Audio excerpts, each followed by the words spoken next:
इतने पकाए गए, इतने बेहतरीन ईंटें जो मोहनजोदड़ो और वो सब जो हड़प्पा जो बसाए, और कितनी बढ़िया गली कुएं। उस समय कौन लोग थे, कहां से आए, क्यों ये हुआ, उसी पर विवाद शुरू हो गया। 1944 में जब मॉर्टिमर व्हीलर लिख रहा था, 1947 में भारत आजाद हो रहा था। अब तो ब्रिटिश का पोजीशन फॉल्स हो गया। ब्रिटिश अब तक दावा करते थे हम भारतीयों को सभ्य बनाए, और हड़प्पा सभ्यता की खोज के बाद यह सिद्ध हो गया कि जिसको आप सभ्य बनाने आए हैं वो तब सभ्य थे जब आप जंगलों में घूम रहे थे। इसलिए ब्रिटिश हिस्टोरियन मॉर्टिमर व्हीलर ने कहा कि ये भारत के पुरुषार्थ से नहीं है, भारत ऐसी उन्नत सभ्यता विकसित ही नहीं कर सकता। यह सभ्यता मेसोपोटामियाई लोगों ने बनाई है, और पश्चिम एशिया के लोग आए और भारतीय परिस्थितियों के अनुकूल उन्होंने एक नई सभ्यता स्थापित की। So credit should not be given to Indians. तो हम लोगों ने अपना अपना शोध किया, फिर एक लंबी मारामारी के बाद आज तक चल रही है। लेकिन अब हम लोगों ने सिद्ध कर दिया कि भाई भारत की भूमि पर ही क्रमिक विकास है, ऐसा नहीं है कि ये मेसोपोटामिया की देन है। तो नेक्स्ट एक पॉइंट और लिखिएगा। हाँ, सबसे बढ़कर भारत की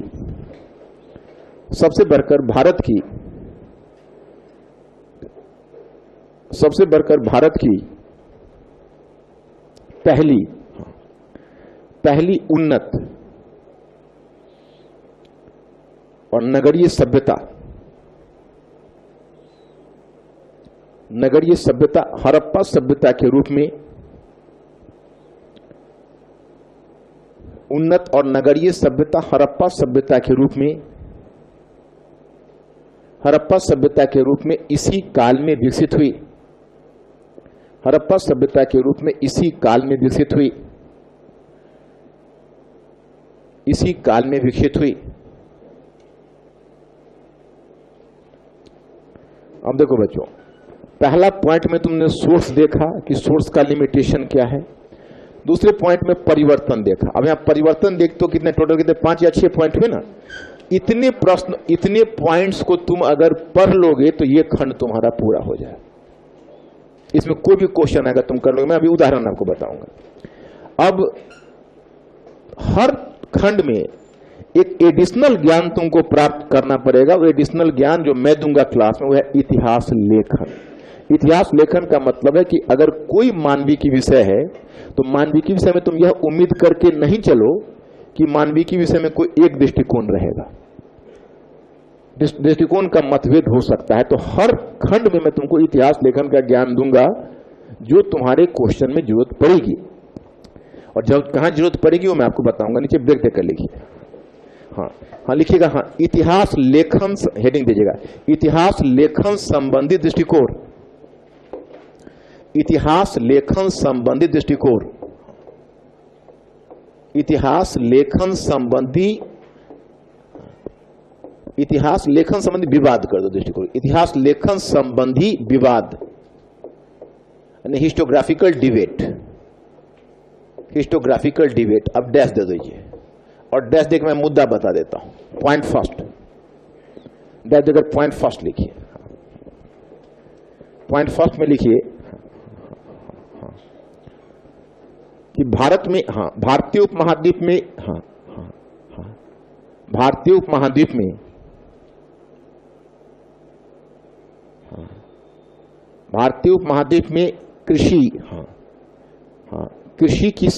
कृषि का आरंभ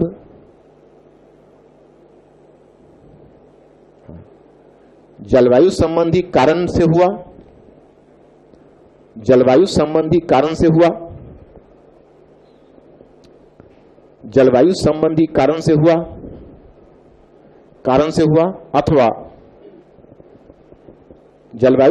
कारण से हुआ अथवा जनसंख्या वृद्धि के कारण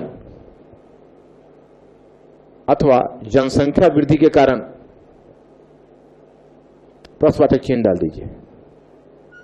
ये एक इतिहास लेखन का ये मुद्दा होगा। पॉइंट नंबर 2 लिखिएगा। क्या नवपाषाण काल को, नवपाषाण काल उसको बोलते हैं जैसे कृषि की शुरुआत हुई है। नवपाषाण काल को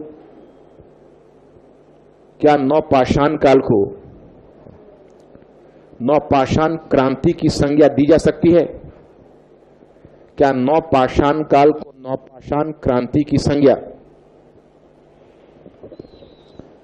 नवपाषाण काल को नवपाषाण क्रांति की संज्ञा दी जा सकती है?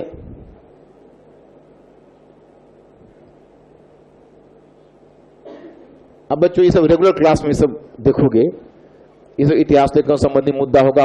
नवपाषाण क्रांति क्यों? क्रांति इसलिए कहते हैं जो क्रांति में जो परिवर्तन होता है वो बड़ा द्रुत परिवर्तन होता है, बड़ा अचानक परिवर्तन होता है। अब हिस्टोरियन कहते हैं कि भैया जो परिवर्तन हुआ वो 3000 वर्षों में हुआ। तो इसमें भी दो तरह के मत आ जाएंगे। कुछ हिस्टोरियन बोलेंगे भाई क्रांति व्रांति नहीं है, क्योंकि 7000 ईसा पूर्व से जो परिवर्तन हुआ तो लगभग 3500 ईसा पूर्व में जाके कृषि की शुरुआत हुई, तो 3000 वर्षों के परिवर्तन के बाद कृषि की शुरुआत हुई, और क्रांति में तो बड़ा शीघ्र परिवर्तन होता है, तो हम इसको क्रांति नहीं कहेंगे। इरफान हबीब कहते हैं कि देखो भाई 3000 वर्षों में परिवर्तन जरूर हुआ, लेकिन 3000 वर्षों में जितना परिवर्तन हो गया पिछले 30,000 वर्षों में नहीं हुआ था, इसलिए इसको द्रुत ही मानो और क्रांति कहो। अब हम लोग तय करेंगे हम और आपकी क्रांति कहें या ना कहें रेगुलर क्लास। Point number 3।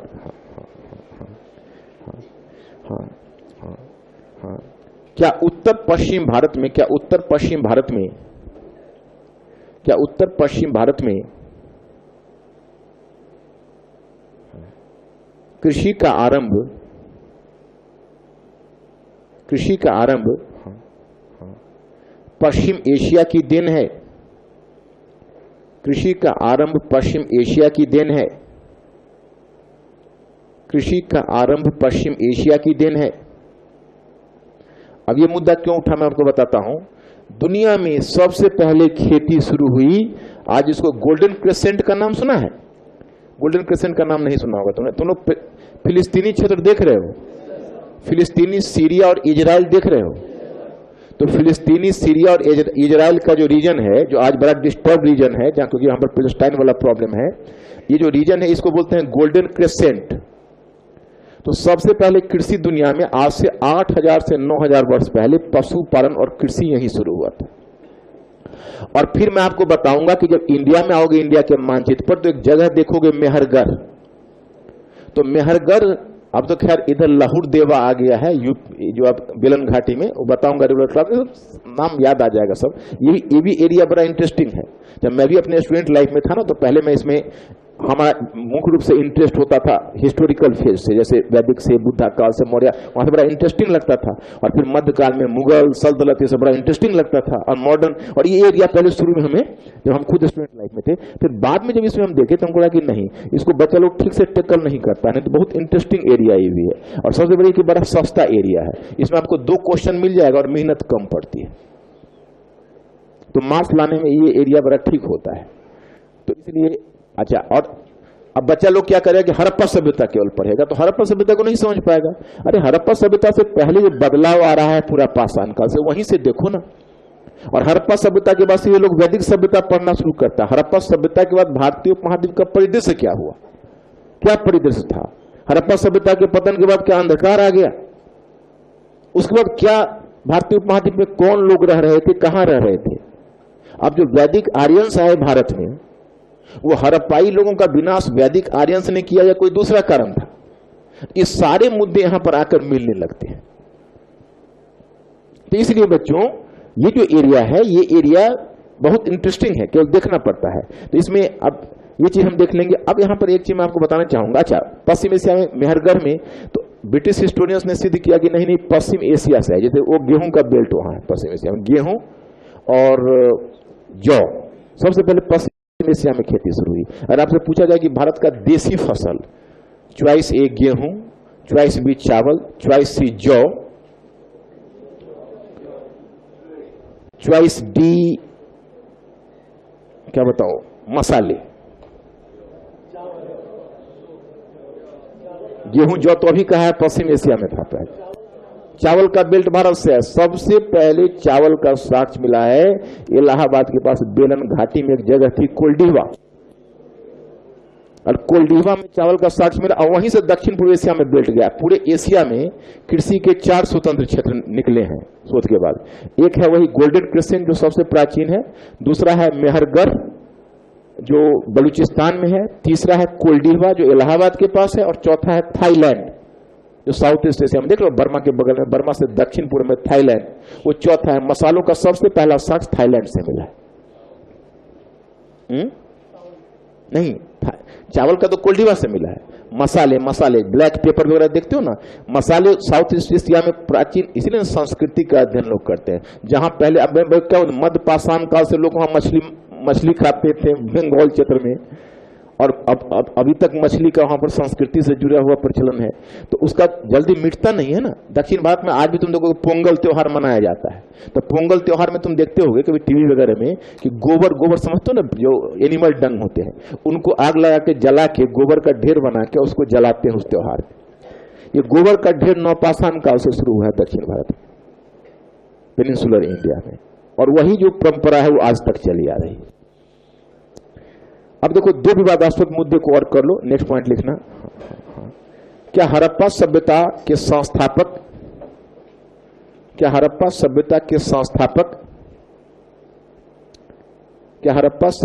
संस्थापक मेसोपोटामियाई लोग थे? क्या हड़प्पा सभ्यता के संस्थापक मेसोपोटामियाई लोग थे या मेसोपोटामिया के लोग थे? मेसोपोटामिया का मतलब इराक, मेसोपोटामिया के लोग थे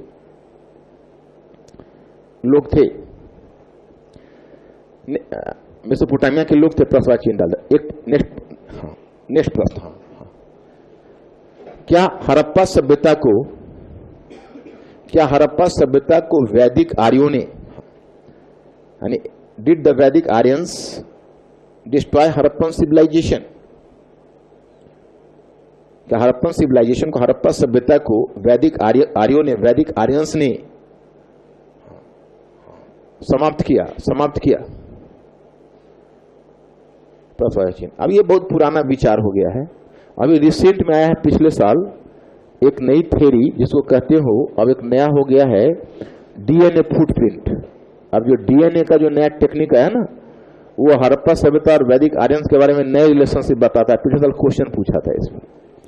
तो ये देखो, ये तो बहुत पुराना विचार हो गया। बल्कि सच्चाई यह है कि जब तक वैदिक आर्यंस भारत आए तब तक हड़प्पा सभ्यता नष्ट हो गई थी। तो बच्चों, इस पहला खंड में इतिहास लेखन से संबंधित इतना मुद्दा मैं तुम्हें करा दूंगा, इससे बाहर क्वेश्चन तुम्हारा नहीं जाएगा।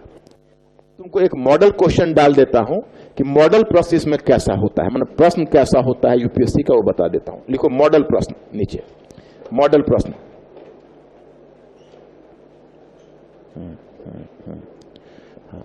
मॉडल प्रश्न देखिएगा। हाँ,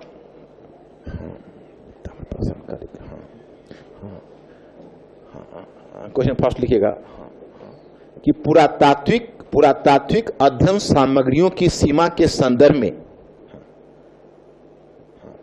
पुरातात्विक अध्ययन सामग्रियों की सीमा के संदर्भ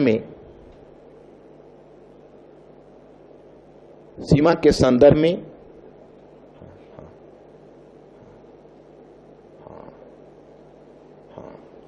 नवपाषाण काल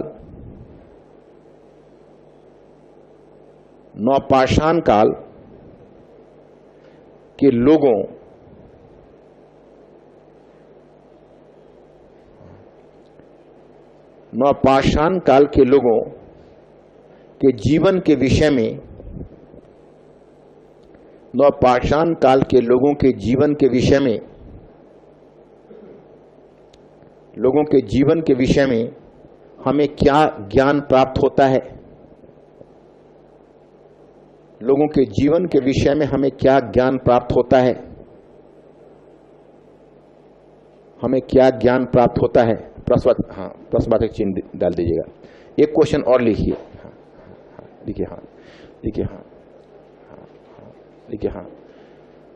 लिखिएगा। प्रमुख हड़प्पाई स्थल,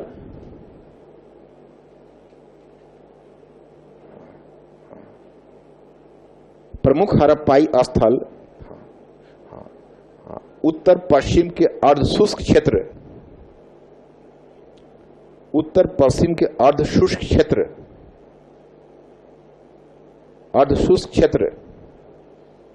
तथा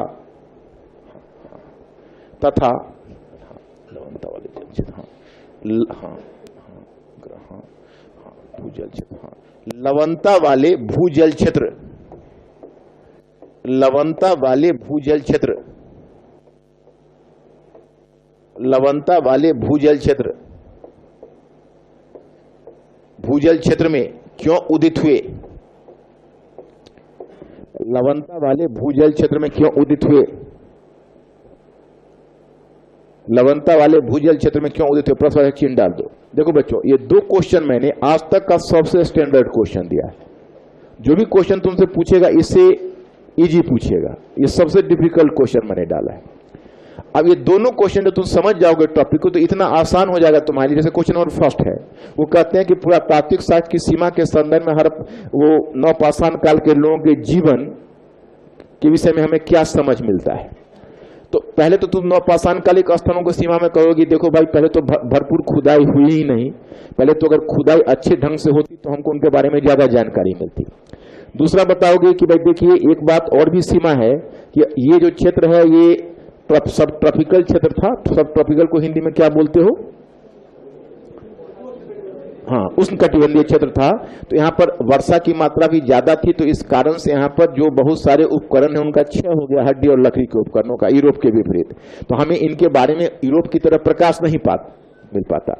तीसरी बात यह है कि हम इनके इन जो स्रोत हैं इससे उनके आर्थिक गतिविधियों के विषय में सूचना मिलती है कि वो कृषि डेवलप कर लिया, पशुपालन कर रहे थे, क्योंकि बहुत पशुओं की जो हड्डियां मिली हैं वो हड्डियों से पता चलता है कि जो पशु हैं वो पशु पालतू पशु हैं, न कि जंगली पशु। फिर उनके कृषि के उपकरण में खंती मिलता है, कुदाल मिलता है और खेती करने के साक्ष्य मिलते हैं, अनाजों के भी साक्ष्य मिले हैं। लेकिन हमें इनकी सीमा ये है, इनकी सीमा के बताने के क्रम में तुम बताओगे कि हम पुरातात्विक साक्ष्य से इनके राजनीतिक संगठन के बारे में सूचना नहीं प्राप्त कर पाते, इनके सामाजिक संगठन के बारे में सूचना नहीं प्राप्त कर पाते, इनके जीवन के सोच के विषय में सूचना नहीं प्राप्त कर पाते। बस इतना ही तुमको लिखना है क्वेश्चन नंबर फर्स्ट। और क्वेश्चन नंबर 2 में और इंटरेस्टिंग, जब तुम भौगोलिक क्षेत्र देखो मैं बताऊंगा, पश्चिम से पूरब की तरफ जाते हुए वर्षा की मात्रा बढ़ेगी। तो जहां वर्षा की मात्रा बढ़ेगी वहां जंगल घने होंगे। उत्तर पश्चिम का क्षेत्र अर्धशुष्क क्षेत्र है तो जंगल विरल है, तो तांबे और कांस्य के उपकरणों से उत्तर पश्चिम को साफ करना आसान हुआ, तो वहां पर बस्तियां पहले आई, नंबर 1। नंबर 2 कि जैसे पूरब में तुम देखोगे तो मीठे जल वाला क्षेत्र है, और उधर देखोगे हड़प्पा सभ्यता का स्थल देखोगे लवणता वाला जल क्षेत्र, भूमि का जो जल है ना वो पीने लायक नहीं है, उसमें थोड़ी लवणता है उसमें। तो उसमें या तो वर्षा की मात्रा, या तो जैसे आपको धौलावीरा में देखिएगा कि उन्होंने वाटर हार्वेस्टिंग का भी प्रयास किया, एक गड्ढा खोद के पानी भरकर पीने का प्रयत्न किया, तो फिर वहां उसमें कितना पानी उसमें जमा कर पाएंगे, तो वो नहीं कारगर रहा वाटर हार्वेस्टिंग। तो वो मुख्य रूप से नदी के किनारे बसते थे, नदी के किनारे बसते थे ताकि हम पानी का इस्तेमाल कर सकें। उनके कुएं भी थे, उसका पानी भी नदी से आता था, वो ग्राउंड से नहीं आता था, तो वो पानी पीते थे। अब क्या हुआ उसका परिणाम कि वो नदी के किनारे बसना ज्यादा पसंद किया क्योंकि पानी के लिए। लेकिन नदी के किनारे जो हर साल कछारी मिट्टी बहा कर लाई जाती थी, उससे उनकी बड़ी उन्नत खेती हो गई, तो अपनी जरूरत से ज्यादा उत्पादन करने लगे। और चूंकि नदी का उनका मिल गया बेड, तो उसे उनका व्यापार, आंतरिक व्यापार में चिप जो ट्रांसपोर्टेशन है उसका काम नदी ने किया, तो बस उन्नत नगरीय सभ्यता वहां पनपती चली गई। तो इसी के आधार पर क्वेश्चन नंबर 2 को पुष्ट करना है। ये सब बहुत आसान सा क्वेश्चन है, ये थोड़ा मानव शास्त्रीय दृष्टिकोण से है। इतना तुम कर लोगे तुम्हारा खंड नंबर 1 पूरा। अब लिखो खंड 2।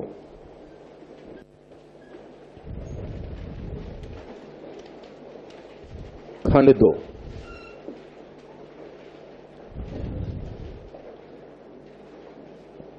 अब खंड 2 में तुम लोग लिखोगे पॉइंट फर्स्ट, वैदिक काल।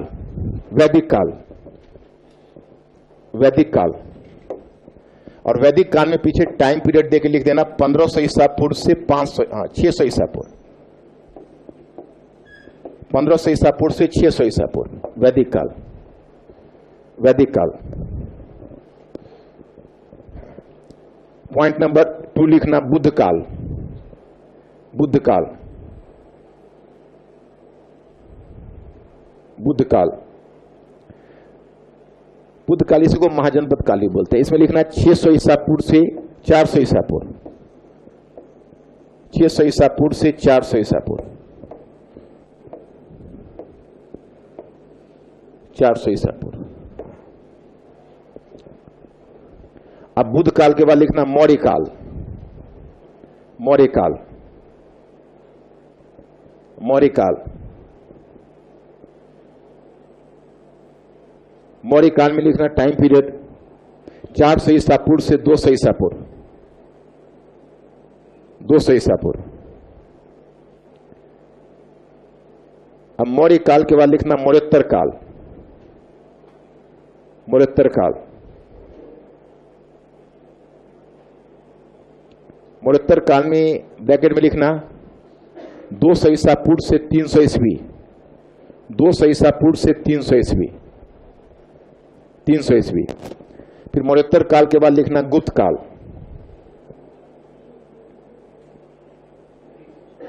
हाँ 200 ईसा पूर्व से 300 ईस्वी। पहले तुम ईसा पूर्व पर थे, अब एक बात बताओ, ईसा पूर्व और ईस्वी का अंतर समझते हो तुम लोग? कितने लोग समझते हो ईसा पूर्व का?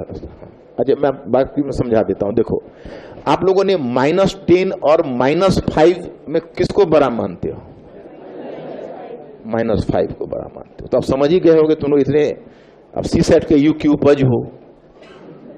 तो जैसे ईसा मसीह के जन्म को मान लिया गया जीसस क्राइस्ट, तो अब जीसस क्राइस्ट के जन्म को बिफोर क्राइस्ट माना गया, BC।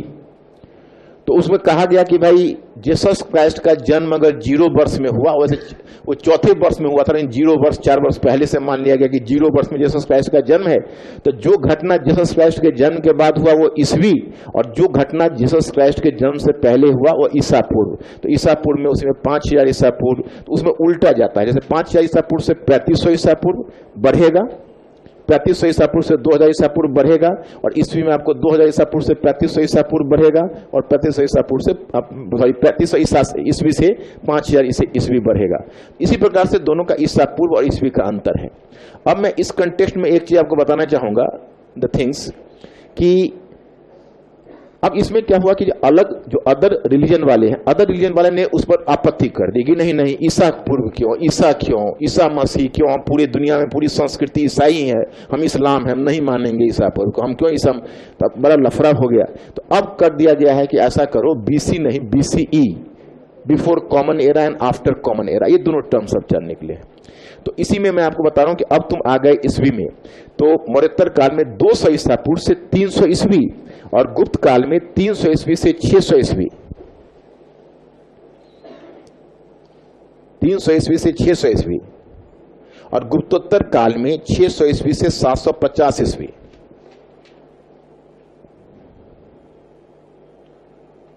ईस्वी से 750 ईस्वी।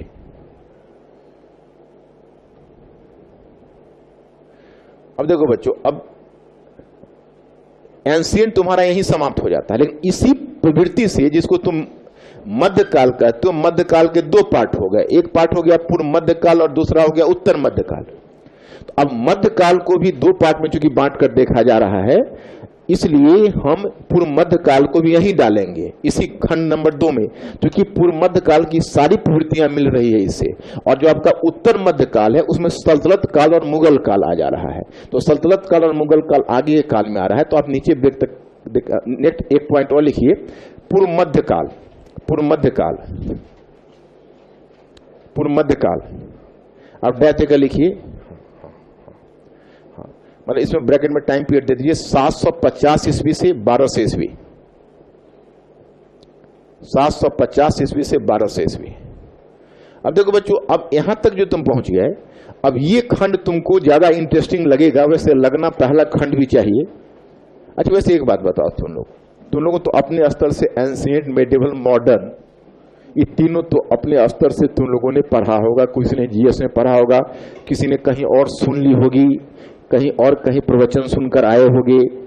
तो अब ये बताओ कि इन तीनों में तुम लोगों को कौन सा खंड ज्यादा अच्छा लगता है? एंशिएंट, मेडिवल, मॉडर्न, सबका अलग अलग चॉइस होगा, मैं पूछ लेता हूं आप लोगों में कितने लोगों को प्राचीन भारत का इतिहास ज्यादा अच्छा लगता है?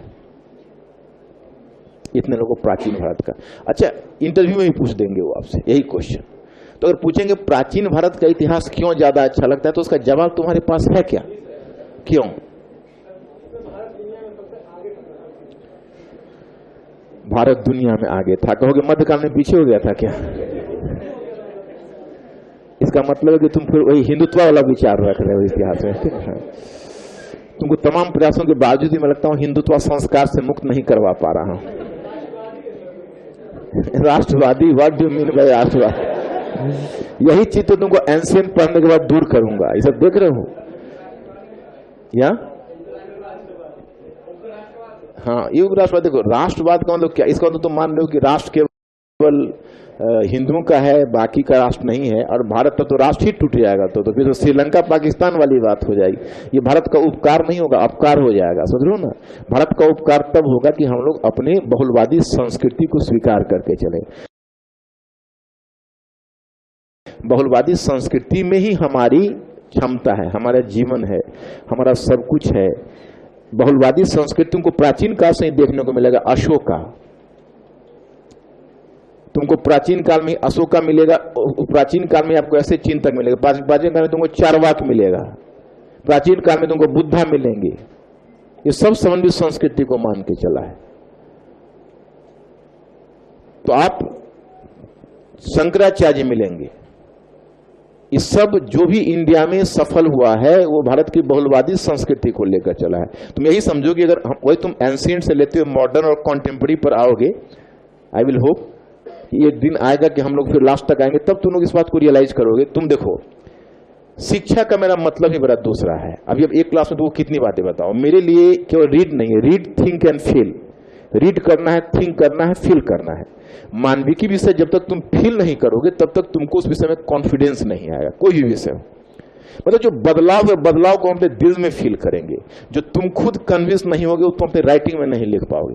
तो तुम खुद प्राचीन काल से तुम देखोगे। मैं छोटा सा उदाहरण तुमको बताता हूं। दशहरा का त्योहार आने वाला है, तो क्या हुआ कि पूरे भारतवर्ष में दुर्गा की पूजा, और जीवनी में उठा कुछ बच्चों ने वहां पर महिषासुर का एक मूर्ति लाकर उसकी पूजा करनी शुरू कर दी।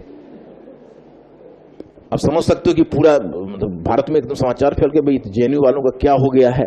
इधर आप ही लोग जैसे जो कुछ राष्ट्रवादी थे उन्होंने उनको राष्ट्रद्रोही तक कह दिया, बहुत बात हुई।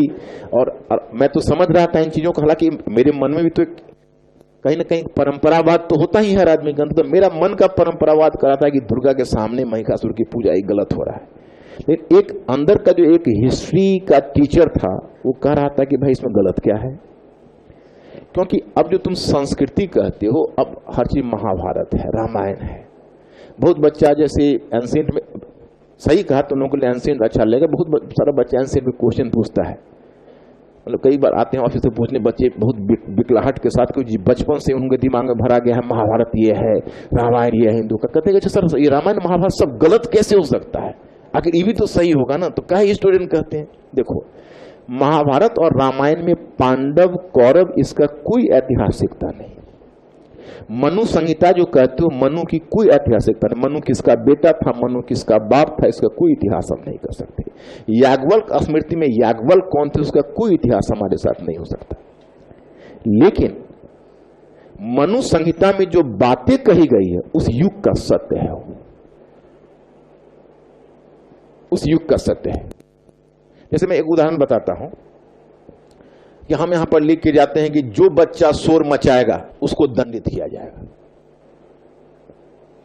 अब हम ये इश्तेहार लगा के चले गए, 2000-3000 वर्ष के बाद हम लोग नहीं रहे, खुदाई हुई तो ये इश्तेहार निकला। उसमें यह नहीं जानता है कि ये इश्तेहार किसने लगाया, कोई फेक नेम से इश्तेहार निकल गया। तो उससे इतिहास यह निकाला जाएगा कि उस काल में भी बच्चे शोर मचाते थे।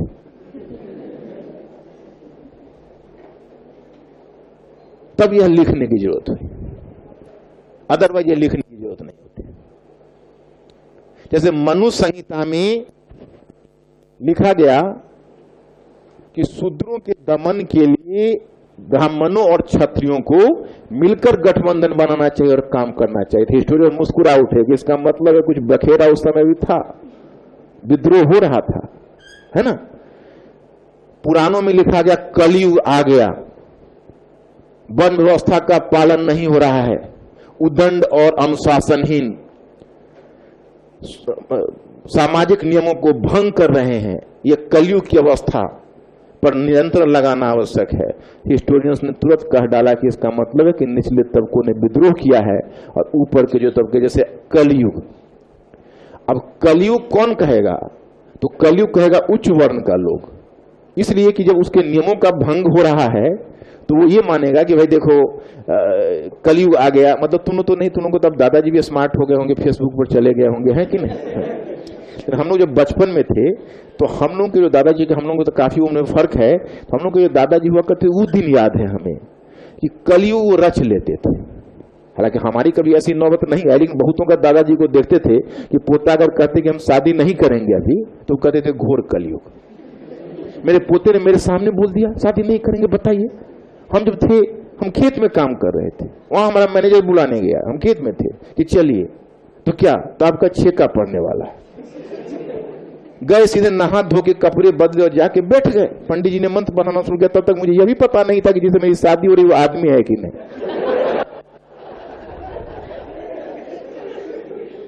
तो मतलब ये हुआ कि वो जब कह देंगे घोर कलयुग, तो तुम्हारी स्थिति अवैध हो जाएगी कि मतलब तुम कुलांगार हो, तुम कुल की मर्यादा का उल्लंघन कर रहे हो। कुल की मर्यादा नहीं है कि बड़ों के सामने कभी कहते हैं कि हम शादी नहीं करेंगे या इच्छित व्यक्ति से शादी करेंगे, ये दोनों कुल की मर्यादा का उल्लंघन है। तो ये सामाजिक नियम बनाने वाले होते हैं ना, वो कलयुग शब्द का भी इस्तेमाल अपने ढंग से करते हैं, जो उनके मन मुताबिक नहीं। आज न्यूज़पेपर के पहले ही पेज में लगा कि विवाहेतर संबंध को सुप्रीम कोर्ट ने वैध करार दे दिया। अब हमारे दादाजी नहीं है, अगर वो पढ़ते तो अभी मरना पसंद करते हैं।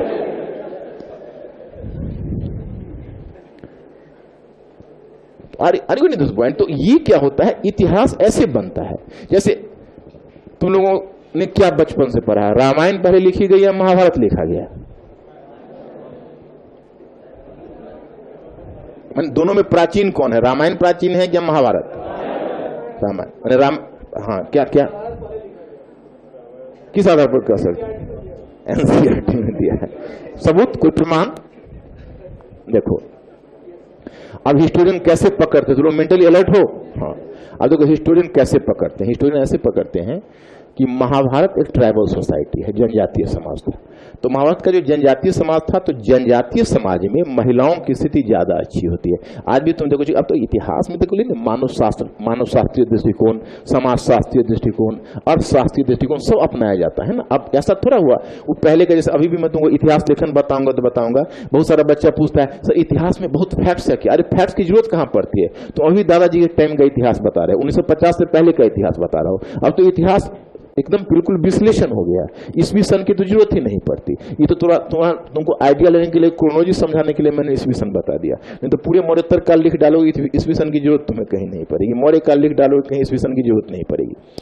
तो वहां पर तुम देखोगे कि ट्राइबल सोसाइटी में महिलाओं की स्थिति अच्छी होती है। अभी भारत में कुछ ट्राइब है जहां महिलाओं की स्थिति अच्छी है। तो महाभारत में तुम देखोगे द्रौपदी है, बाल खोल ली कि भाई जब तक बदला नहीं लेंगे तब तक, एकदम 5। अच्छा, दूसरी बात यह देखते हो कि ट्राइबल सोसाइटी होती है उसमें बहुपतित्ववाद भी होता है। जैसे अगर पुरुष की स्थिति अच्छा है तो वो बहुपत्नीवाद कर सकता है, तो महिलाएं बहुपतित्ववाद क्यों नहीं कर सकती है? ये तो चूंकि यहाँ का तो पुरुष प्रधान समाज ये मानता है ना। लेकिन अगर इक्वलिटी के पॉइंट ऑफ व्यू से देखो, तो अगर मान लो पोलीगेमी बुरा है, अगर पोलियंडी बुरा है, तो पोलीगेमी भी तो बुरा है। तो द्रौपदी 5 पति की पत्नी, ट्राइबल सोसाइटी। द्रौपदी ने एकदम मजबूत व्यक्तित्व, एकदम दुर्योधन का देखा तुमने क्या हाल करवा दिया दुशासन का, और लास्ट तक रहे एकदम बाल धोई अपने रक्त से। आप द्रौपदी थी या नहीं का मतलब नहीं है, उस काल की जो महिला थी वो महिला मजबूत थी। और दूसरी तरफ रामायण में देखो, सीता जीवन भर बेटी के रूप में सफर की, पत्नी के रूप में सफर की, अंत में इतना कुछ राम के लिए क्या, फिर अग्नि परीक्षा में गई। माने यही तुम समझो कि आज की तारीख में कोई संवेदनशील मां अपनी बेटी का नाम सीता मत रखे। तो मतलब यह है कि इतना सफर किया उन्होंने। तो इसी आधार पर हिस्टोरियन कहते हैं कि महाभारत लिखा गया उत्तर पश्चिम में, जब वैदिक आर्यंस के जो समाज था वह ट्राइबल समाज था, और जब वहां से धीरे धीरे सभ्यता गंगा यमुना द्वाब में आई तो कृषक समाज आया। जैसे कृषि में क्या होता है, उर्मिला थापड़ ने एक बात कही है कि कृषि का आविष्कार महिलाओं ने किया, लेकिन जब हल पर आधारित खेती की शुरुआत हुई तो महिलाओं की सामाजिक दशा नीचे गिर गई। क्योंकि हल पर आधारित खेती की शुरुआत हुई तो उसमें अब श्रमिक लग गए, तो अब उसमें जब प्रोफेशनल श्रमिक लग गए तो महिलाओं का उत्पादन में हिस्सा कम हो गया। मतलब हल महिला नहीं चला पाती, तो महिलाओं का उत्पादन में हिस्सा कम हो गया, तो महिलाओं की सामाजिक स्थिति गिरती चली गई। तो सीता की स्थिति उस स्थिति को दर्शाती है जब मध्य द्वाब क्षेत्र में सभ्यता का प्रसार हुआ है। तो इसका मतलब है महाभारत पहले लिखा गया और रामायण बाद में लिखा गया। इस आधार पर हिस्टोरियंस इसका इस्तेमाल करते हैं।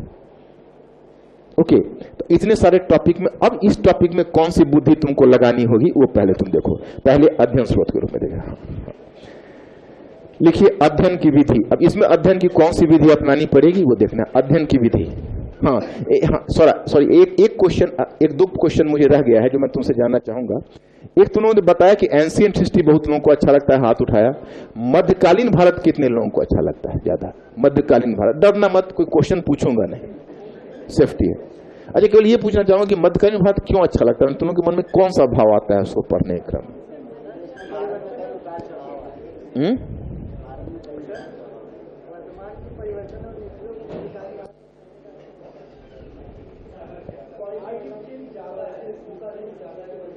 क्वालिटेटिव चेंज कैसे ज्यादा है, मतलब किस आधार पर क्वालिटेटिव चेंज ज्यादा कर रहे हो?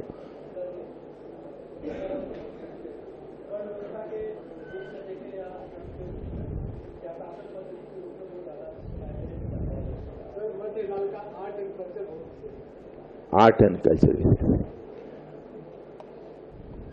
बहुत सारे विदेशी से शायद इंडिया में आए थे और वहीं से वो हमारी इंडिया जो कल्चर है वो सारी चीज़ें उसमें अडॉप्ट की गई हैं। और आज हम अपना वर्तमान समय देखते हैं तो परिलक्षण ही तो देखते हैं। देखो, तुम लोग अपनी अपनी जगह बिल्कुल सही हो।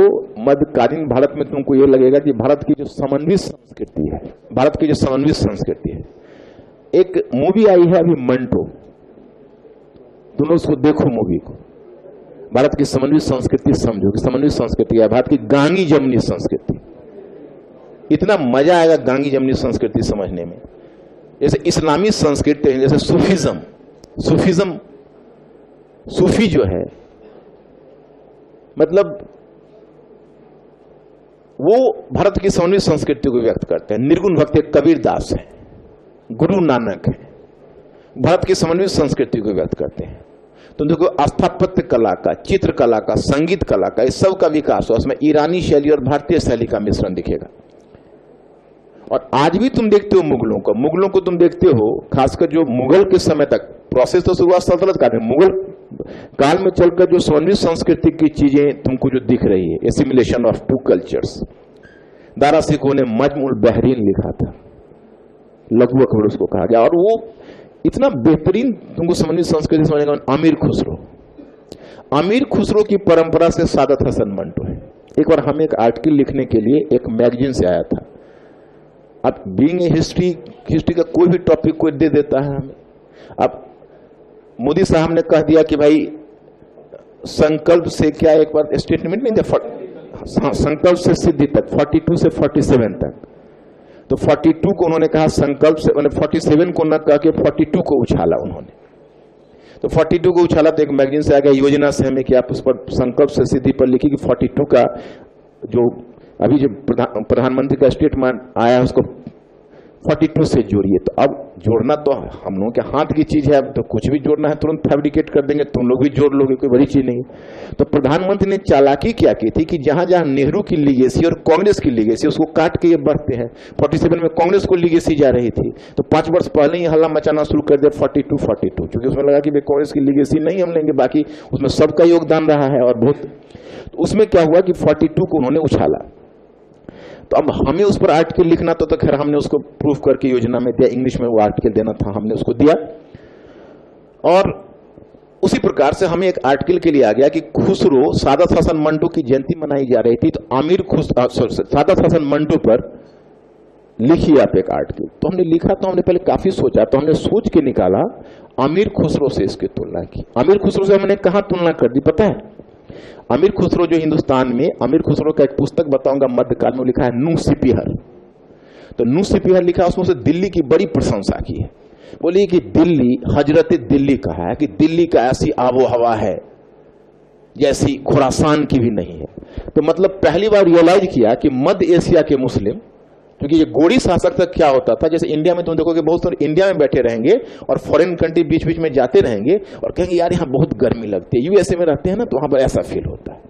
सुन सुन के दिल जलता है कि भाई तो चले जाओ तुम यूएसए, यहाँ इंडिया में बैठ के इंडिया को गाली दे रहे हो कि भाई ये था। तो उसी प्रकार से उसमें मध्य एशिया से जो भी तुर्क लोग आए थे, जो मोहम्मद गोरी और गजनी के समय या उसके बाद भी इल्तुतमिश के समय, तो वो लोग रहते थे हिंदुस्तान में और तारीफ करते थे खुरासान की। अमीर खुसरो पहला था जो दिल्ली की तारीफ किया और दिल्ली को दिल से अपनाया। सादात हसन मंटो में देखोगे कि पार्टीशन हुआ, उसकी पत्नी तक गई, सब गए और सादात हसन मंटो पार्टीशन को नहीं माना। वो मतलब दिल से बॉम्बे का था। वो बॉम्बे की, इसमें बॉम्बे टॉकीज में लिखता था और वो एक तरह समझो तो भारत का बड़ा सेकुलर मुस्लिम था। लेकिन जब उसका क्लोजेस्ट फ्रेंड ने उसको मुस्लिम कह के हिकारत की दृष्टि से देखा, तब उसका दिल टूट गया और तब वो दिल्ली से चला गया पाकिस्तान पलायन करके। 42 वर्ष की अवस्था में उसका डेथ हुआ है।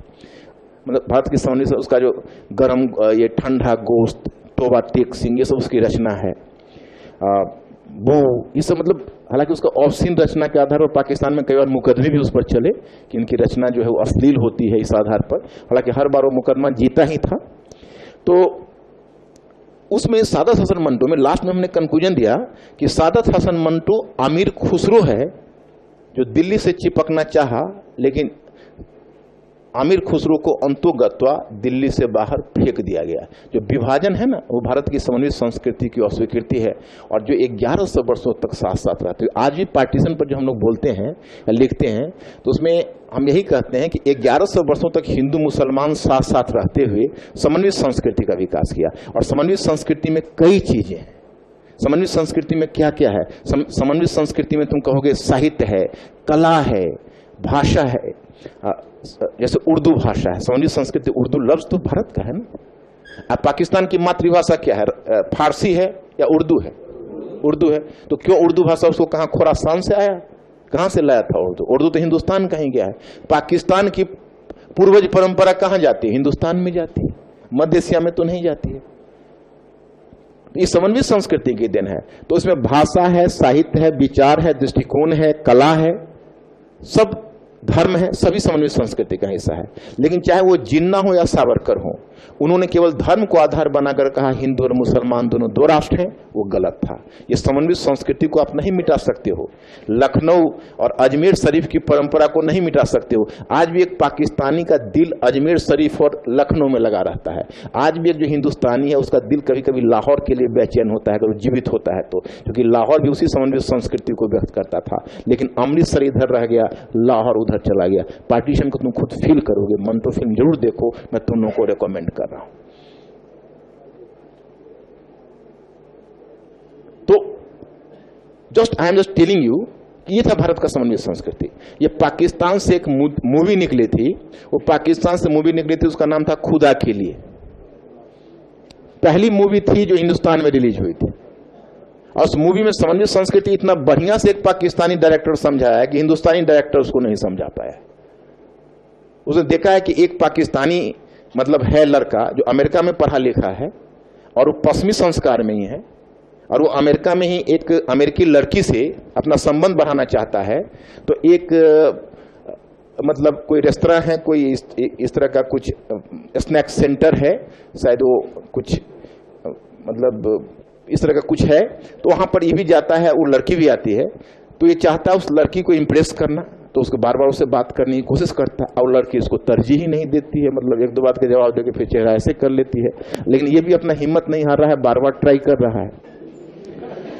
तो जब वो बार बार उसे अप्रोच करता है तो फिर लड़की पूछती है कि अच्छा where are you coming from, where are you coming from. तो बड़ा इंथुजियास्टिकली पूछा कि चलो कम से कम एक बात तो पूछा, आगे कुछ गुंजाइश बनेगी। तो ये कहता है कि आई एम फ्रॉम पाकिस्तान। तो वो पूछ देती है कि वेयर इज पाकिस्तान सिचुएटेड। इसको लगा पाकिस्तान का ही जब कोई स्कोप नहीं तो मेरा क्या स्कोप होगा।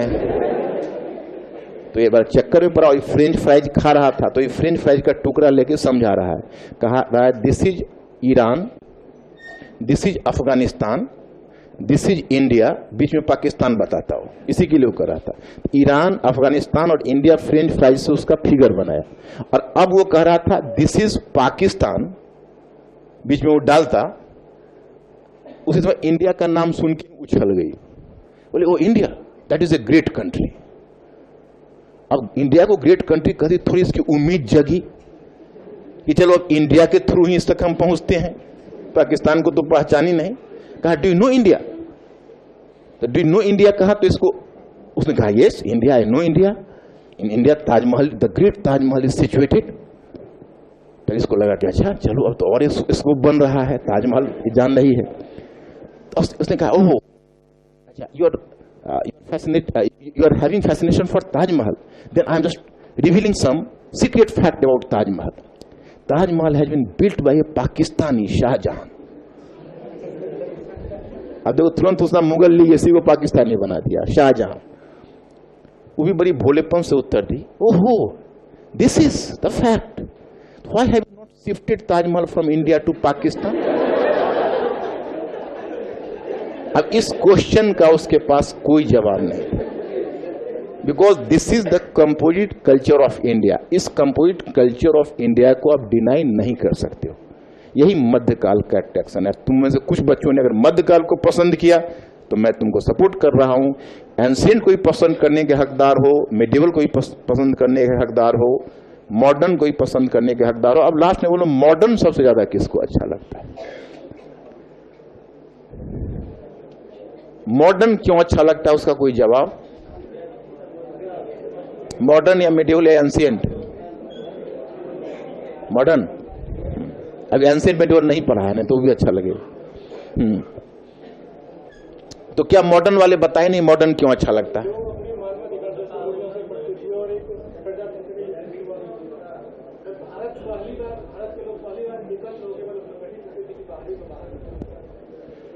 पहली बार संगठित होके। मॉडर्न में तो तुम्हारे पास कहने के लिए बहुत मसाले हैं। इंटरव्यू में कई बार पूछते थे कि आपको इतिहास का कौन सा भाग आता है? आधुनिक भारत। तो क्यों? उसमें बच्चे बोलते हैं, कई बार कंक्रीट नहीं बोल पाते इंटरव्यू में भी। लेकिन मॉडर्न में तो देखो, आधुनिक राष्ट्रवाद का सबसे बड़ी बात यह है हिस्ट्री ऑफ फ्रीडम मूवमेंट। स्वतंत्रता आंदोलन के मध्य भारत एक आधुनिक राष्ट्र बना। स्वतंत्रता आंदोलन केवल भारत की राजनीतिक आजादी नहीं थी, भारत ने अपने आप के साथ साक्षात्कार किया। भारत में नेशन मेकिंग इसी टाइम में हुआ है। भारत ने अपने आप को पहचाना है, अपने वजूद को पहचाना है। तो मॉडर्न हिस्ट्री तुम समझ सकते हो कि मॉडर्न हिस्ट्री के फेवर में कहने के लिए तुम्हारे पास बहुत सारी चीजें हैं।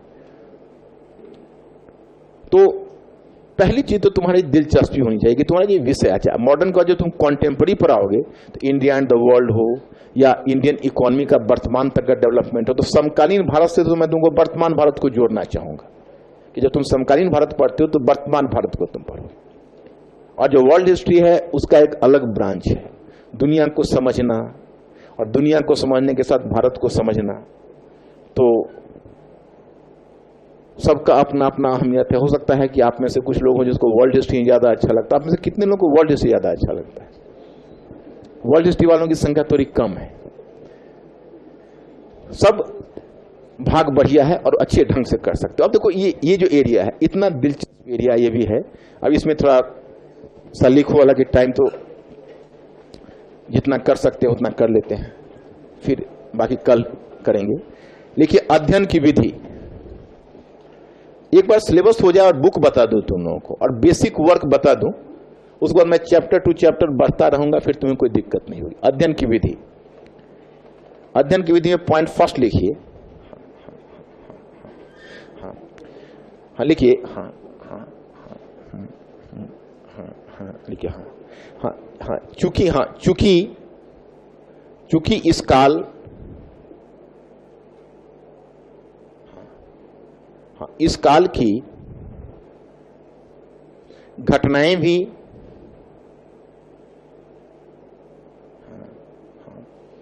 1000-1500 वर्ष पहले घटित हुई है। 1000-1500 वर्ष पहले घटित हुई है। 1000-1500 वर्ष पहले घटित हुई है। इसलिए पहले घटित हुई है इसलिए, इसलिए इन कालों के अध्ययन में भी, इन कालों के अध्ययन में भी,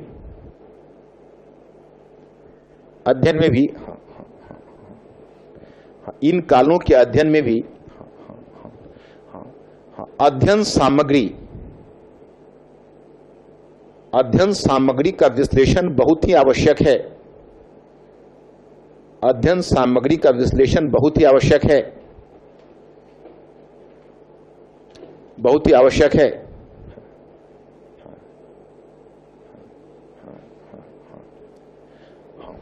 हम चाहे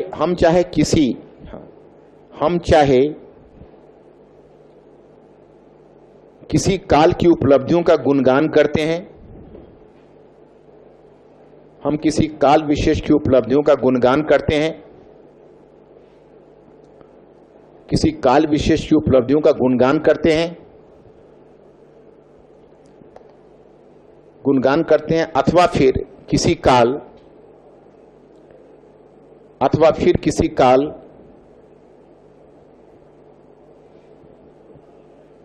काल की सीमाओं, किसी काल की सीमाओं को दर्शाते हैं, किसी काल की सीमाओं को दर्शाते हैं। परंतु सबसे महत्वपूर्ण प्रश्न खड़ा होता है,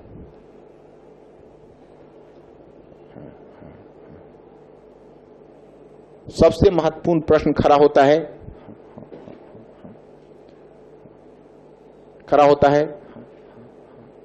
कि संबंधित काल को जानने का,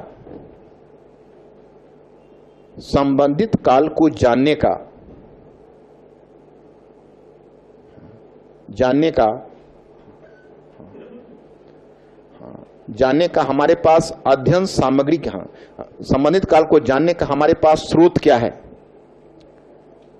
संबंधित काल को जानने का हमारे पास स्रोत क्या है, स्रोत क्या है। अब यहीं पर थोड़ा पैराग्राफ चेंज कीजिए, पैराग्राफ चेंज करके लिखिए कि पहले खंड के अध्ययन में, पहले खंड के अध्ययन में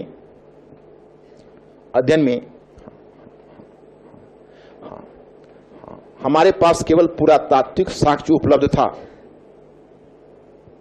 हमारे पास केवल पुरातात्विक साक्ष्य उपलब्ध था, केवल पुरातात्विक साक्ष्य उपलब्ध था।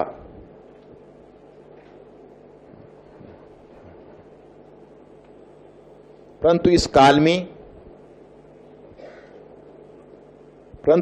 में साहित्यिक सामग्रियां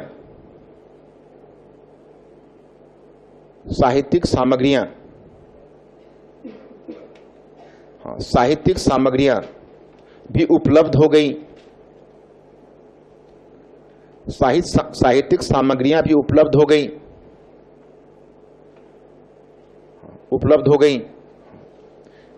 गई, देशी साहित्य के साथ साथ, देशी साहित्य के साथ साथ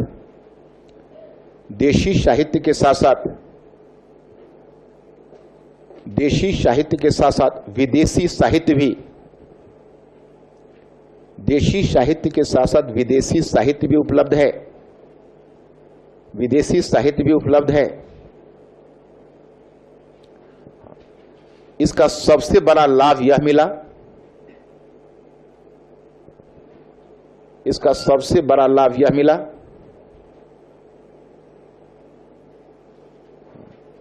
कि हम काल विशेष के अध्ययन में,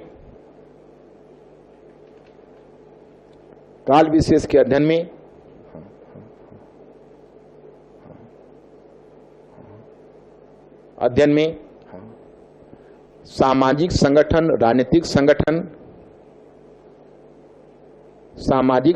राजनीतिक संगठन,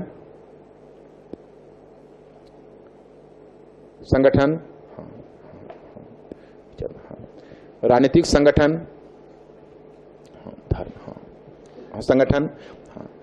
धर्म एवं विचारधारा, रिलीजन एवं आइडियोलॉजी, धर्म एवं विचारधारा के संदर्भ में, धर्म एवं विचारधारा के संदर्भ में, धर्म एवं विचारधारा के संदर्भ में विस्तार से जान सके, धर्म एवं विचारधारा के संदर्भ में विस्तार से जान सके, विस्तार से जान सके। परंतु इसका एक नकारात्मक पक्ष है, परंतु इसका एक नकारात्मक पक्ष है, इसका एक नकारात्मक पक्ष है कि साहित्यिक सामग्रियों पर इतिहासकारों की अधिक निर्भरता, साहित्यिक सामग्रियों पर इतिहासकारों की अधिक निर्भरता, साहित्यिक सामग्रियों पर इतिहासकारों की अधिक निर्भरता, इतिहासकारों की अधिक निर्भरता, जबकि जबकि जबकि जबकि कि प्राचीन ग्रंथों की प्रामाणिकता मतलब सत्यता, प्राचीन ग्रंथों की प्रामाणिकता निश्चित नहीं है, प्राचीन ग्रंथों की प्रामाणिकता निश्चित नहीं है, निश्चित नहीं है, निश्चित नहीं है ना? हाँ, निश्चित नहीं है। अब देखो ये इसमें एक सबल पक्ष भी है। ये जो पार्ट है, ये पार्ट में सबसे पहले मैं तुमको अध्ययन स्रोत का विशेषता बताऊंगा कि बच्चों पहला खंड के अध्ययन में हमारे पास अध्ययन स्रोत बड़ा कम उपलब्ध थे, पुरातात्विक साहित्य उपलब्ध ही नहीं था। इस काल में साहित्य आया, बड़ी खुशी की बात हुई, विस्तार से काल के बारे में जानने लगे। लेकिन जो जान रहे हैं वो सही जान रहे हैं कि नहीं, वो समस्या उपस्थित हो गया, क्योंकि अब किसी एक काल की कोई कृति नहीं। अब कौटिल्य का अर्थशास्त्र का पता 1905 में चला, और कौटिल्य का अर्थशास्त्र एक ऐसी कृति है जो कृति पूर्व मौर्य काल का भी है, मौर्य काल का भी, और मौर्योत्तर काल से भी जुड़ा हुआ है। तो कौन सा अंश किस काल में लिखा गया, यह समस्या खड़ी हो गई। अब अगर तुम धर्मशास्त्र देखोगे तो ब्राह्मण के पॉइंट ऑफ व्यू से लिखा गया है, बौद्ध ग्रंथ देखोगे तो बौद्ध के पॉइंट ऑफ व्यू से लिखा गया है। अब अगर अशोक का अध्ययन करोगे तुम श्रीलंका के ग्रंथ के आधार पर, दीपवंश और महावंश के आधार पर, जो बौद्ध ग्रंथ है, तो कहता है कि अशोक पहले चंडाशोक था, अपने 99 भाइयों की हत्या कर किया, और जब बौद्ध धर्म के प्रभाव में आया तो धर्माशोक बन गया। इस सारा धर्म ने एक कहानी गढ़ी हुई है। अब बौद्ध धर्म ने कहानी गढ़ी हुई है अंगुलीमाल डाकू की, कि अंगुलीमाल डाकू जिसको मारता था एक अंगुली काट के माला पहन लेता था। और एक दिन वो अंगुली, महात्मा बुद्ध जा रहे थे तो अंगुलीमाल डाकू ने कहा ठहर जा, तो महात्मा बुद्ध मुस्कुरा के बोली मैं तो ठहर गया, तुम कब ठहरोगे। तुरंत पांव पर गिर गया, बौद्ध धर्म स्वीकार कर लिया, महात्मा बन गया। तब इस तरह की कहानी से जब इतिहास निकलता है तो समस्या तो आती ही है। तो पहला पॉइंट बच्चों हम लोग अध्ययन स्रोत पर इस पार्ट में करेंगे, और हर काल का अलग अलग, जो हर काल तो अलग अलग करेंगे, तो अध्ययन स्रोत का हम लोग परीक्षा करेंगे। और तब सबसे महत्वपूर्ण चीज बच्चों तुमको ये समझना है, ये अब इतिहास की तैयारी को इस तरह से बांट के, इस खंड से हम इस तरह से बांट के देखेंगे। तो थोड़ा इसको लिखना शुरू करो। तो तुम लोग पॉइंट 2 में इतिहास के अध्ययन का अर्थ है, अब तुम लोग को ब्रेक नहीं दे पाया मैं, अब कल से दे दूंगा। अब 10 मिनट हमारे पास टाइम है, 10 मिनट काम कर लो फिर। इतिहास के अध्ययन का अर्थ है राजनीतिक, आर्थिक, सामाजिक एवं सांस्कृतिक क्षेत्र में। मैं समझाता हूं, सांस्कृतिक क्षेत्र में निरंतरता तथा परिवर्तन के तत्वों को रेखांकित करना। जस्ट 1 मिनट में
इसको लिखा आप लोगों ने।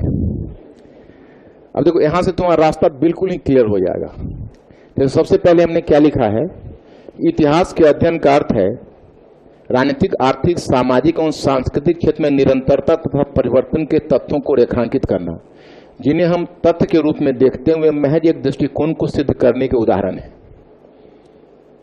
है ना।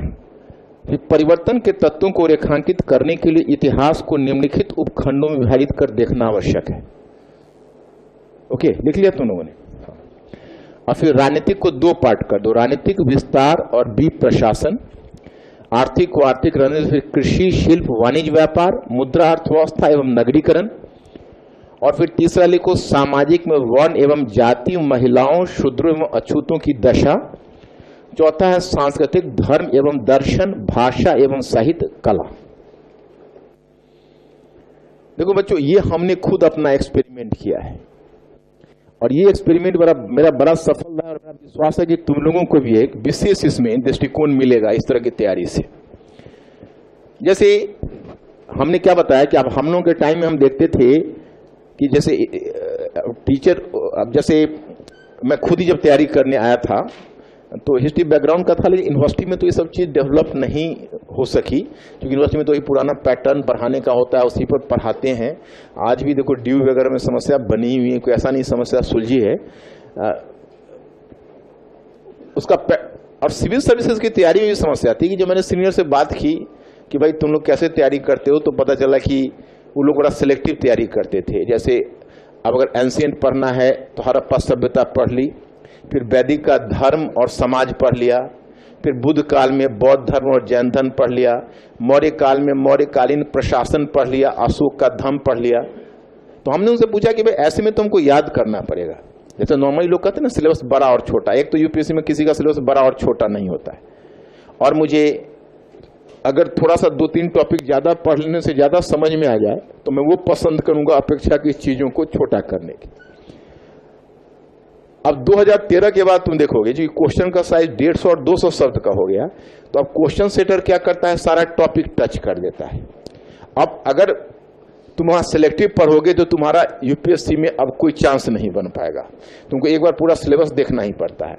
और जब वो 2013 का पैटर्न नहीं था तब भी हमने ये पैटर्न शुरू कर दिया था, क्योंकि बच्चों का कॉन्फिडेंस के लिए और समझ को डेवलप करने के लिए। अब देखो यहां से कितना आसान हो जाता है। नॉर्मली बच्चे लोग प्रश्न करते हैं कि सर इतिहास में फैक्ट्स होता है, नहीं, इतिहास फैक्ट्स का अध्ययन नहीं है, इतिहास है परिवर्तन का अध्ययन। चेंज समझ गए तो इतिहास समझ गए। जैसे मैं अपने स्टूडेंट लाइफ में था तो मुझे बराबर ये फैसिनेशन अपने मन में होता था कि चलो हम गुप्तकालीन धर्म पढ़ते हैं, गुप्तोत्तर काल में धर्म पढ़ते हैं, पूर्व मध्य काल में धर्म पढ़ते हैं। तो हम अगर गुप्तकालीन धर्म पढ़ते हैं अकेला तो इसका मतलब गुप्तकालीन धर्म हमको रटना पड़ेगा, तभी ना, कैसे याद रहेगा? याद करने का कोई साधन बताओ। तो याद करने का साधन यह है कि गुप्तकालीन धर्म से पहले हम मौर्योत्तरकालीन धर्म जाने, और मौर्योत्तरकालीन धर्म से पहले हम मौर्यकालीन धर्म जाने, और मौर्यकालीन धर्म से पहले हम बुद्धकालीन धर्म जाने, और उससे पहले हम वैदिक कालीन धर्म जाने। जो कि वैदिक कालीन धर्म में तुम देखते हो कोई एक काल है, तो एक काल से दूसरे काल की जो कनेक्टिविटी है, वो कनेक्टिविटी को तुम तोड़ दोगे तो चेंज को कैसे समझो? तो उसके लिए पहले अब तुमको राजनीतिक, आर्थिक, सामाजिक और सांस्कृतिक परिवर्तन देखना है, और परिवर्तन को देखने के लिए अब हम लोग वैदिक काल से इस फॉर्मूला को अपना लेंगे। ये फॉर्मूला में क्या करेगा, उसको हम 4 पार्ट में बांटेंगे। ओके, राजनीतिक, आर्थिक, सामाजिक और सांस्कृतिक। राजनीतिक में हम 2 पार्ट कर लेंगे। एक होगा राजनीतिक विस्तार, मतलब ये कि जैसे हमने शुरू किया ऋग्वैदिक काल से। अब वैदिक काल में ऋग्वैदिक काल है, तो ऋग्वैदिक काल में पहले इंडिया का मैप तुम्हारे सामने रहेगा। तुम अगर पढ़ोगे कि ऋग्वैदिक आर्यंस का विस्तार, ऋग्वेद से सूचना मिलती है 19 नदियों की, और इसमें इनका विस्तार पूर्वी अफगानिस्तान, जम्मू, पूर्वी अफगानिस्तान, कश्मीर, पंजाब, हरियाणा, राजस्थान और पश्चिमी उत्तर प्रदेश तक इसका विस्तार माना जाता है। तो उसी समय पेन से उसको मैप पर चित्र बनाकर और नीचे राइटिंग में उनका जो विस्तार है, यानी ऋग्वेद से क्या सूचना मिलती है, कितने नदियों की सूचना मिलती है, उनका भौगोलिक विस्तार कितना है, वो सब हमें लिख लेना है, समझ के पढ़ के लिख लेना है। अब तब आ जाना है प्रशासन पर। तो अब ऋग्वैदिक आर्यों के प्रशासन की मान लो 6 या 7 विशेषताएं निकलती है, जिसको तुम फैक्ट मानते हो, फैक्ट केवल उदाहरण होता है। तो 6 या 7 विशेषताएं, वो 6 और 7 विशेषताएं, ये विशेषता उनके प्रशासन में राजा की क्या स्थिति है, नौकरशाही की क्या स्थिति है, कर प्रणाली की क्या स्थिति है। फिर उसके बाद और सबको ऋग्वेद के रेफरेंस, उस काल में तो हमको जिंद अवस्था और ऋग्वेद दो ही सोर्स मिलता है। जिंद अवस्था जो ईरानी ग्रंथ है वो ज्यादा बोलता नहीं, तो हम सिर्फ ऋग्वेद के ही अथॉरिटी से लिखते हैं। फिर वहां पर हमने किस प्रकार से उनका जनजातीय व्यवस्था है, उनके जो जनजातीय संगठन है, सभा समिति विदत और गण, उनकी क्या स्थिति है, प्रशासन की सबसे छोटी इकाई क्या है, सबसे बड़ी इकाई क्या है। तो हमारे 6 और 7 बिंदु हमारी विशेषताओं के मिलते हैं, हमने ऋग्वेद में उसको उदाहरण के साथ लिख लिया। अब तब चले अर्थव्यवस्था पर। तो अर्थव्यवस्था में कृषि है कम, मुख्य रूप से पशु चारण का महत्व है, उसको लिखते हुए शिल्प में क्या है फीचर्स, वाणिज्य व्यापार में क्या फीचर्स है, मुद्रा का प्रचलन है कि नहीं, तो पता चलता है कि मुद्रा का प्रचलन नहीं है। निष्क और शतमान नामक सिक्के की चर्चा है ऋग्वेद में, परंतु मुद्रा नहीं है। फिर अर्थव्यवस्था में फिर नगरीकरण है कि नहीं, नहीं ग्रामीण अर्थव्यवस्था है। ऋग्वेद में हमें नगर शब्द की चर्चा भी नहीं मिलती। अब वहां भी 6-7 फीचर्स हो गए, उसको लिख लिया। उसी प्रकार सामाजिक व्यवस्था में वर्ण क्या है, ऋग्वेद में वर्ण की परिकल्पना क्या है, क्या जाति की परिकल्पना आई है, नहीं।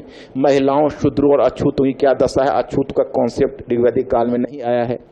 संस्कृति में आएंगे तो धर्म और दर्शन पर आ जाएंगे, भाषा और साहित्य पर आ जाएंगे। भाषा में संस्कृत ही एक भाषा है और उसी में साहित्य लिखा गया, लेकिन लिपि तो उनके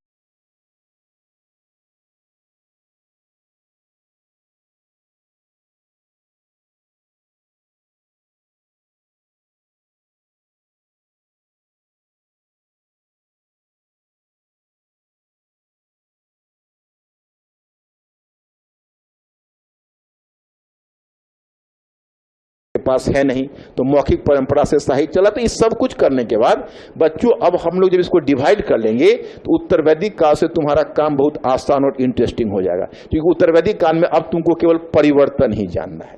जैसे उत्तर वैदिक काल में आए तो फिर तुम आए राजनीतिक विस्तार पर, तो तुमको ऑलरेडी ऋग्वैदिक विस्तार तो पहले से पता है।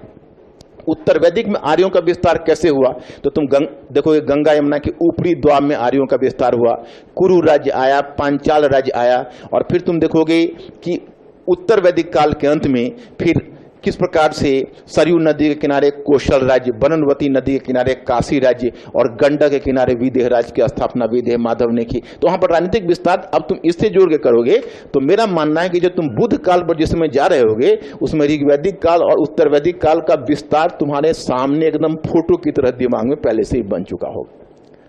प्रशासन पर आ गए। प्रशासन में तुमने 6-7 फीचर्स जहां देखा, तो अब तुमको पॉइंट 1 में देखना है इस फीचर से इस फीचर्स में निरंतरता है या परिवर्तन है, इस फीचर से इस फीचर में निरंतरता है या परिवर्तन है, इस फीचर से इस फीचर में निरंतरता है या परिवर्तन है। समझ लो कि नहीं।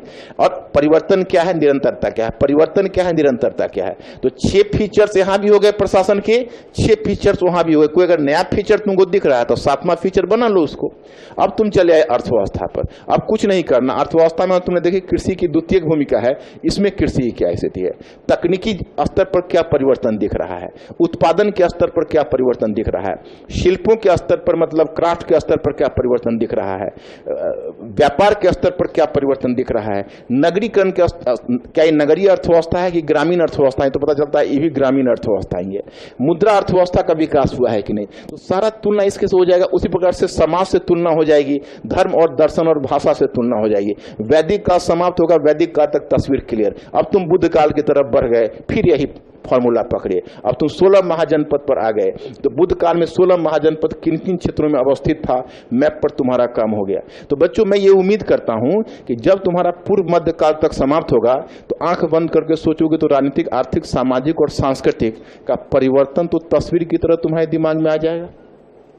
मेरी बात समझ गए कि नहीं समझ गए। इतना करने के लिए लोगों की जिंदगी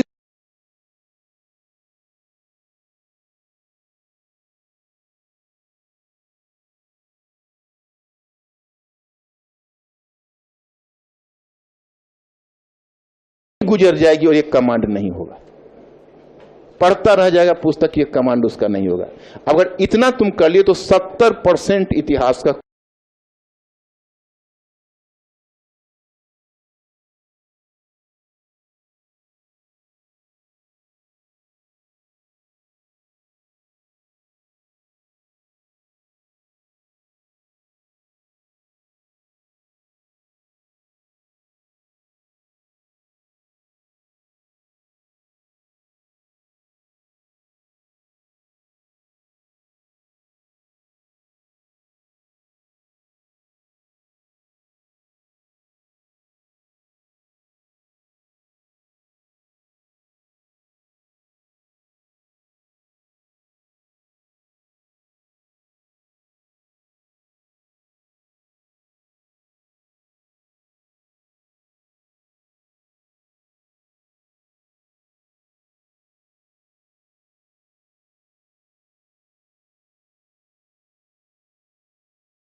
क्वेश्चन तुम्हारी मुट्ठी में आ गया।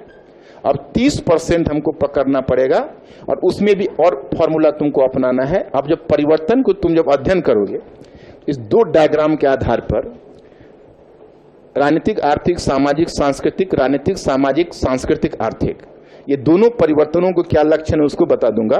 फिर तुमको बताऊंगा इतिहास लेखन। तो एक हो जाएगा अध्ययन स्रोत, दूसरा हो जाएगा इतिहास लेखन, और फिर इतिहास लेखन के साथ क्वेश्चन राइटिंग। तो बच्चों ये कल चलेगा। आप दोनों का ब्रेक मैं नहीं दे पाया, कल मैं दे दूंगा। और टाइम थोड़ा मैं लेट आया था, कल थोड़ा सा टाइम लिया जाना।